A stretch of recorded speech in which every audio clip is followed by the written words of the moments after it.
this gate in a single night as a birthday present for a queen. Except she wasn't a queen yet, just a 16-year-old princess, far from home, married to a German prince who had very specific ideas about romance. And a miracle builder? His name was Friedrich, and he was about to prove that you can love your wife too much, or at least too expensively. Because Friedrich didn't just build gates, he built the eighth wonder of the world, monuments to devotion that cost fortunes. And eventually, he would get her a crown. And that's when everything went wrong. But first, the gardens. February 14th, 1613, Friedrich V, Elector Palatine, married his new bride, Elizabeth Stuart, daughter of James I of England, granddaughter of Mary, Queen of Scots. After weeks of wedding celebration, they finally left England. But they didn't directly head to Heidelberg. They stopped at the Netherlands, where they received enthusiastic welcome as the symbol of the Protestant unity in Europe. And for the next few weeks, Elizabeth was paraded through the various cities in the Netherlands where she was celebrated as the Protestant bride of the decade. And meanwhile, Friedrich returned to Heidelberg ahead of his bride and set about transforming the castle, creating an English building for her. Essentially, an entire wing renovated in the English style. Friedrich's preparations went far beyond simple interior decoration. Before leaving for England, he had already ordered renovations of Elizabeth's apartments. Now, he personally supervised the final touches, ensuring that when Elizabeth enters her chambers, she would find them remarkably similar to her rooms at Whitehall Palace, down to the furnishings and the view. Friedrich had figured that Elizabeth might suffer from homesickness, and he was determined to defeat it before it even began. And her rooms had the best views in the entire castle, overlooking the Neckar River and the surrounding mountains. But his masterstroke, the surprise he had been arranging through letters from London, was a menagerie. Not just any menagerie, mind you, but one stocked with exotic animals from across Europe and beyond. He had remembered Elizabeth's delight at the monkeys he had given her during their courtship, and he decided that if some monkeys made her happy, an entire zoo would make her happier. The couple entered Heidelberg on June 12, 1613, amidst widespread celebrations. When Friedrich led Elizabeth to her apartments and she saw the rooms that looked almost identical to the ones she left behind, she was stunned. And when she looked out the window and saw the spectacular view, she gasped. And then, when he took her to see the menagerie the next day, she was delighted beyond measure.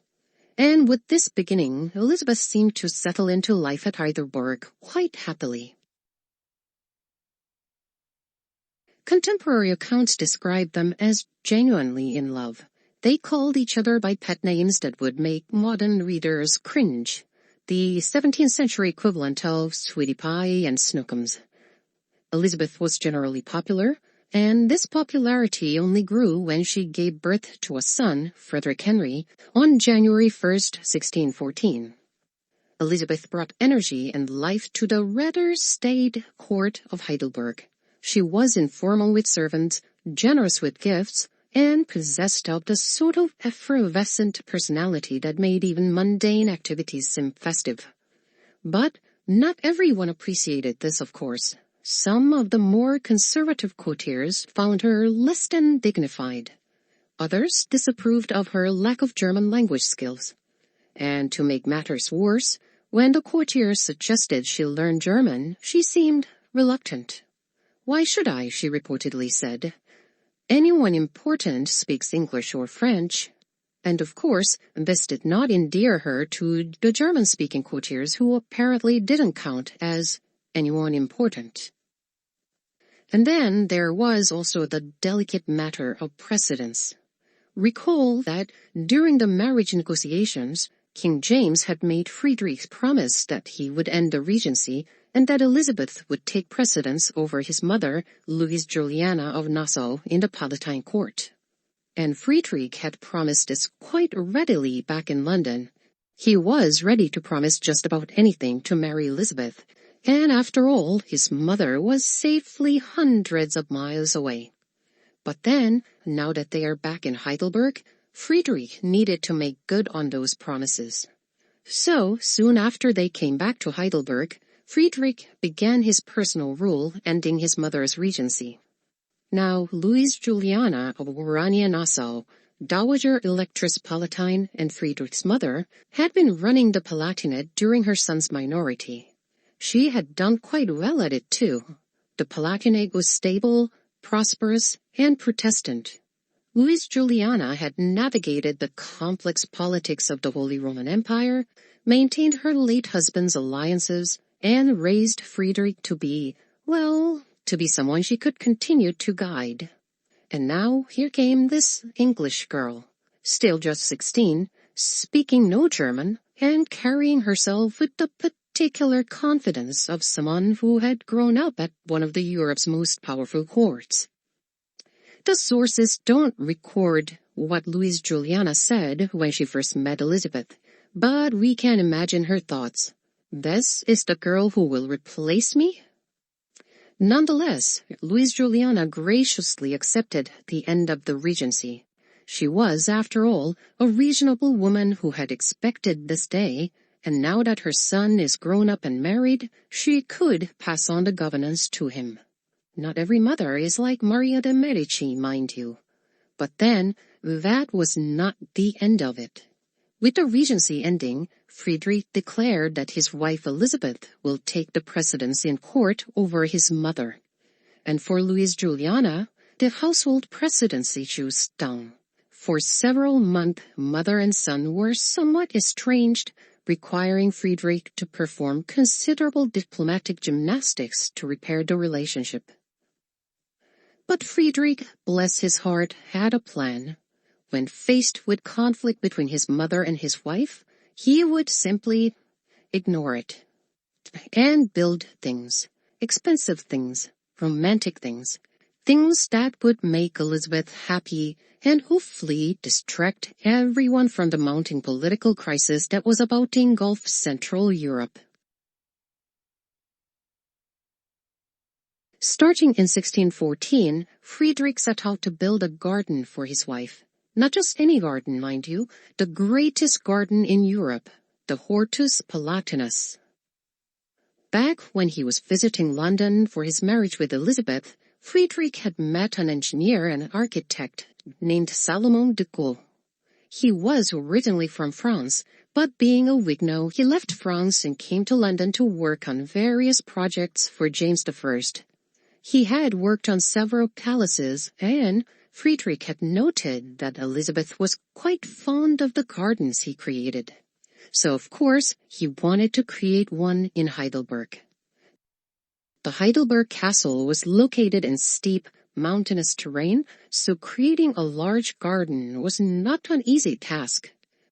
De Gaulle designed a system of nested terraces of varying heights on the steep eastern slope of the Heidelberg castle, connected by sophisticated staircases with varied terrace designs featuring groves, beds, garden alcoves, and grottos. The creation of the garden involved transplanting several 60-year-old orange trees which were not native to the region. But the mechanical wonders were what made the garden truly extraordinary. There was a water organ that was supposedly inspired by a Roman writer Vitruvius. Visitors would be strolling through the garden and suddenly hear birdsong, only to discover it came from mechanical birds powered by elaborate hydraulic systems. It had a mage with animated statues and animals that would move around and surprise people. There were trick fountains that would spout jets of water to spray the unwary visitors. And the result of all this was a hugely impressive garden in the Italian Renaissance style, dubbed by contemporaries the eighth wonder of the world. And here too, Friedrich's penchant for surprise events came shining through. He had the garden built section by section, and Elizabeth was always the first person to experience each new wonder. She would be the first to see some new grotto or fountain, and Friedrich would watch her face light up with delight. And that delight, that joy, that was what he lived for. And court ladies across Europe heard about the marvelous garden and its even more marvelous romantic creator. They envied Elizabeth shamelessly. And then, in 1615, came Friedrich's pièce de résistance. On Elizabeth's birthday in 1615, and that's 2 years into their marriage, Friedrich commissioned the construction of an ornate Renaissance gate as a birthday gift. If you visit Heidelberg Castle today, just past the ticket office as you enter, there's a small triumphal arch that greets us. This is the gate known as the Elizabeth Gate. Friedrich had the gate built in sections in secret beforehand, and then had them assembled overnight before her birthday. Picture this. On her birthday, he would casually invite Elizabeth for a morning walk. And there stands a magnificent triumphal arch that wasn't there the day before. And he plays dumb and watches Elizabeth's reaction. And then she discovers the inscription, which was in Latin naturally.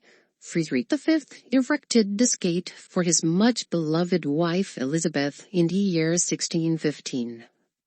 You can imagine Elizabeth, being the effervescent person that she was, thanking her husband with all kinds of appropriate reactions, delight, amazement, and yes, love for this peculiar German prince who kept building her wonders. For Friedrich, that kind of reaction must have been further motivation to continue showing such romantic gestures for her. Of course, all of these things cost money, but for Friedrich, it was all worth it.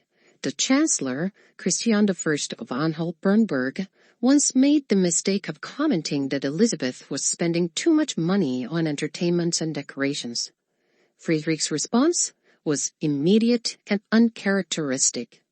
Now that there is more person in the royal household, it is perfectly natural that the royal household is spending more money, and we will hear no more about it. Christian, who had essentially raised Friedrich and had never been contradicted by him, was shocked into silence. He, being a sensible man, never raised the subject again with Friedrich. So, by 1619, the Hortus Palatinus has become Germany's greatest Renaissance garden, though it was still not fully completed. Friedrich and Elizabeth had been married for 6 years. They had multiple children. The gardens were the talk of Europe. Elizabeth had long since recovered from her grief of her brother's death and had become the vibrant, joyful person she had been before Henry's death. If things just continued like this, they might have lived happy and contented lives as the Elector and Electress Palatine. But then, in 1619, a message arrived from Bohemia bearing an unexpected news. And the news was that Friedrich was just elected the new King of Bohemia. Now imagine becoming king and queen. If that sounds like a rather fitting fairy tale ending for this beautiful couple, you're not alone. And recall how Elizabeth's mother, Anna of Denmark, opposed her marriage to Friedrich because he was not a king or a king's heir. Accepting the crown of Bohemia and giving her that coronation where she would be crowned queen, that would be the ultimate romantic gesture that she would never forget. But why was Bohemia suddenly inviting Friedrich to become their king? And we will see how this happened in our next video. So please like and subscribe to continue receiving our stories from history. Leave your thoughts and suggestions in comments.